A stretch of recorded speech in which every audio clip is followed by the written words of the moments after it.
चलिए, तो जमींदारी सिस्टम में हमने क्या देखा था कि किसानों के ऊपर तो इसका बहुत ही नेगेटिव असर पड़ा ही तो पड़ा था, क्योंकि बेचारे बिल्कुल जमींदार की दया माया पर निर्भर थे। और इसमें जो है जमींदारों को परमानेंट सेटलमेंट सिस्टम के अंदर जो है जमींदारों को जबरदस्त फायदा हुआ था, क्योंकि रेवेन्यू का रेट जो है एक बार फिक्स होता था अगले 10 ईयर्स के लिए। तो इन द मीन टाइम खेती का जो भी एरिया बढ़ता था, खेती का एरिया कैसे बढ़ेगा, ऐसा तो है नहीं कि रबड़ जमीन को आप रबड़ की तरह फैला दीजिएगा, लेकिन जो पड़ती जमीन है, ठीक है, पड़ती जमीन है जहां पर खेती वेती नहीं हो रही है, तो उस पर अभी तो कोई लगान जो है फिक्स नहीं किया गया होगा। तो ऐसे में क्या होगा कि पड़ती जमीन तोड़ के उसको भी जो है किसानों को दे दिया गया, अगर अब उस पर अगर खेती होगी तो वहां से टैक्स आया एक्स्ट्रा। तो इस सब तरह से लैंड, कल्टिवेटेड लैंड का एरिया जो है वो बढ़ता गया और उस पर से जो है जमींदार जो है वो टैक्स वसूलते रहे और ये फायदा हो गया उनको। अब आगे जो हम बात करेंगे महलवाड़ी सेटलमेंट का। महलवाड़ी सेटलमेंट जो है वो 1822 में हॉल्ट मैकेंजी के द्वारा इंट्रोड्यूस किया गया था, मॉडर्न डे उत्तर प्रदेश में, मध्य प्रदेश के हिस्सों में, पंजाब में। Now, it accounted for 30% of the company's territories, covering the United Provinces, Central Provinces and Punjab with a variant of the system.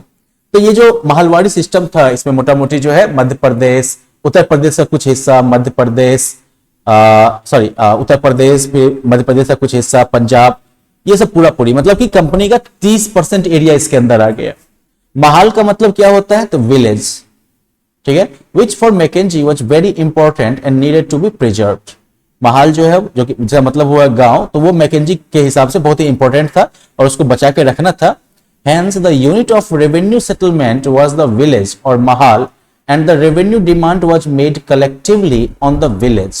भाई ये तो और बढ़िया कर दिया इसने कि अब रेवेन्यू जो था, रेवेन्यू सेटलमेंट का यूनिट जो है वो गांव को ही बना दिया गया, तो हर एक गांव में महलदार होगा, ठीक है, और रेवेन्यू का डिमांड जो है पूरे गांव से ही वसूला जाता था, मतलब पूरे गांव वाले को मिला के जो है इतना रेवेन्यू देना है।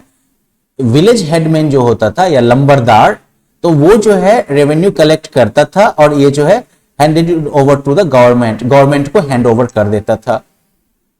Now head of the village fixed the revenue on the basis of type of land, total land under cultivation and the customs and rights of different agricultural groups.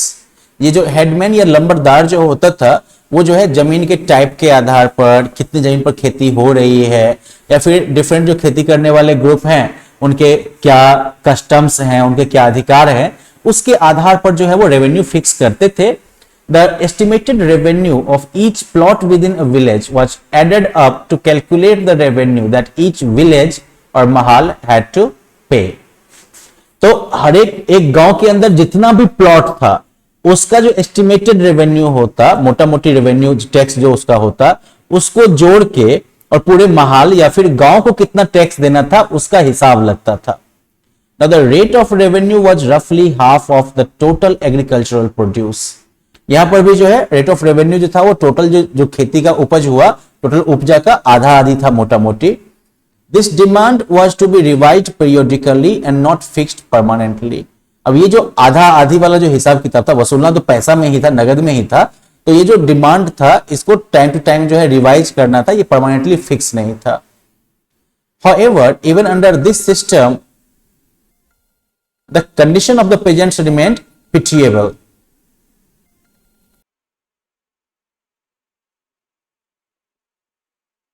तो मान लो कि महलवाड़ी सिस्टम के अंदर भी जो है किसानों की हालत जो है वो बहुत ही जो है दयनीय रह गई, क्योंकि यहां पर जो हेड ऑफ द विलेज है उसके पास जो है रेवेन्यू वसूलने का अधिकार था, है ना।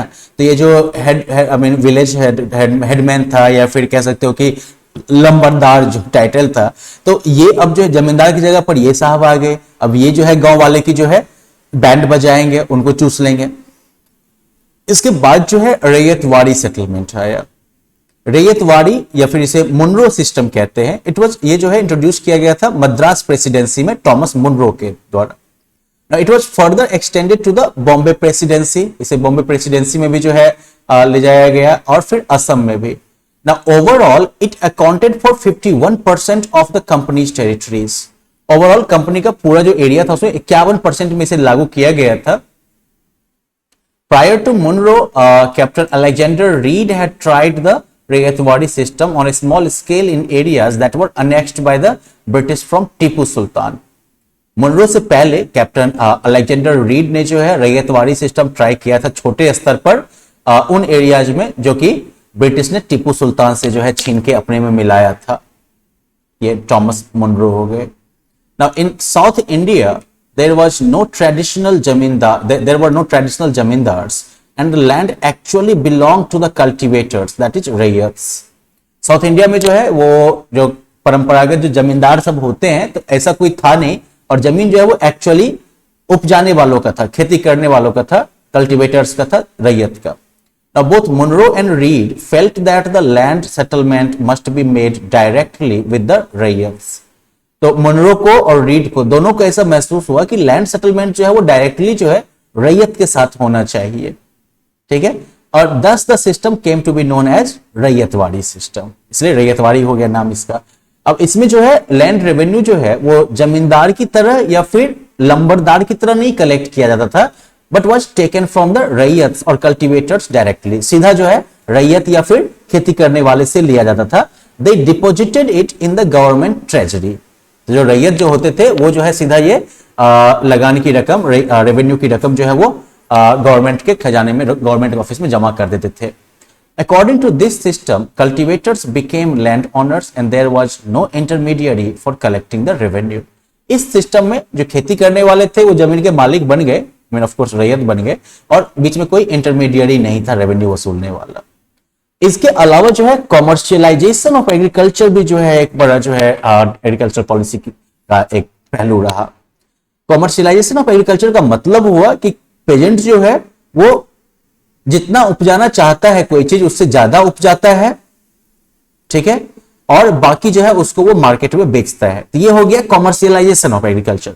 पहले इंडिया में क्या होता था कि हमारे यहाँ जब खेती होती थी तो किसान जो है थोड़ा सा गेहूं भी उपजा लिया, थोड़ा सा दाल भी उपजा लिया, थोड़ा सरसों भी उपजा लिया, ठीक है, मसाला वसाला सब भी थोड़ा बहुत कर लिया, और इस तरह से क्या होता था कि अपने जरूरत की ज्यादातर चीजें जो है वो जो परिवार में यूज होने वाली है वो किसान अपने खेत में ही उपजा लेता था। तो ये जो है गांव वगैरह के सेल्फ सफिशियंसी का जो है मंत्र था एकदम से।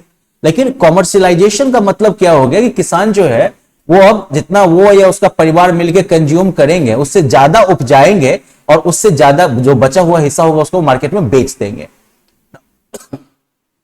It usually happens in an economy where the land revenue is collected in cash rather than as part of the produce. ये जो है नॉर्मली उस ऐसी इकोनॉमी में होता है जहां पर कि लैंड रेवेन्यू जो है, जमीन का लगान जो है, टैक्स जो है वो कैश में नगद वसूला जाता है, न कि उपजा के एक हिस्सा के तौर पर। Now, during the colonial period, commercialization of agriculture was the outcome of 3 land revenue settlements that we read about earlier. colonial period में जो commercialization हुआ था खेती का, वो जो है वो जो 3 land revenue settlements के बारे में हमने पहले बात की थी, उन सब की वजह से हुआ था। These settlements were based on cash payment and once in place, agriculture commercialized rapidly. ये सेटलमेंट जो थे वो नगद भुगतान पर आधारित थे, और एक बार जब ये लागू हो गए तो उसके बाद जो है तेजी में जो है खेती का कॉमर्शियलाइजेशन हो गया। All classes of people including the zamindar, the lambardar and the ryot had to make provision for cash. मतलब जो भी है जमीन के मालिक में, जमींदार हो या लंबरदार हो या फिर रैयत जो सीधा सरकार को टैक्स भरेगा, सबको जो है कैश की व्यवस्था करके रखनी होती थी। They sold a part of their produce in the market so as to be able to pay cash revenue to the treasury. वो जो है अपनी फसल का एक हिस्सा बाजार में जाके बेचते थे ताकि वो जो है खजाना में जो है या सरकार को जो है नगद में रेवेन्यू पे कर पाए। In the rural areas, the practice of forced cultivation of certain commercial crops or plantation crops began. ग्रामीण क्षेत्रों में जो है जबरदस्ती कुछ कॉमर्शियल क्रॉप की या प्लांटेशन क्रॉप की खेती करवाने की भी व्यवस्था शुरू हो गई। Peasants were encouraged to cultivate high value commercial crops which were not needed locally and were only meant for exports.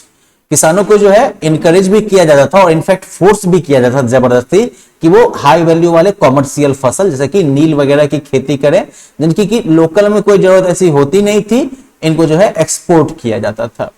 अब कॉमर्शियल एग्रीकल्चर का क्या असर पड़ेगा, तो ये जो है एक सेपरेट टॉपिक है। ठीक है, तो हम लोग जो है इम्पैक्ट ऑफ कॉमर्शियल एग्रीकल्चर के बारे में बात करेंगे और साथ ही साथ मेजर कॉमर्शियल क्रॉप्स वगैरह के बारे में। तो ये सब करेंगे हम लोग अगले सेशन में, और उसके बाद जो है हम लोग अब चैप्टर को खत्म करने का प्रयास करेंगे मे बी, और we might have one more session. अभी हम लोग एक छोटा सा ब्रेक लेते हैं, मिलते हैं फिर, बाय बाय।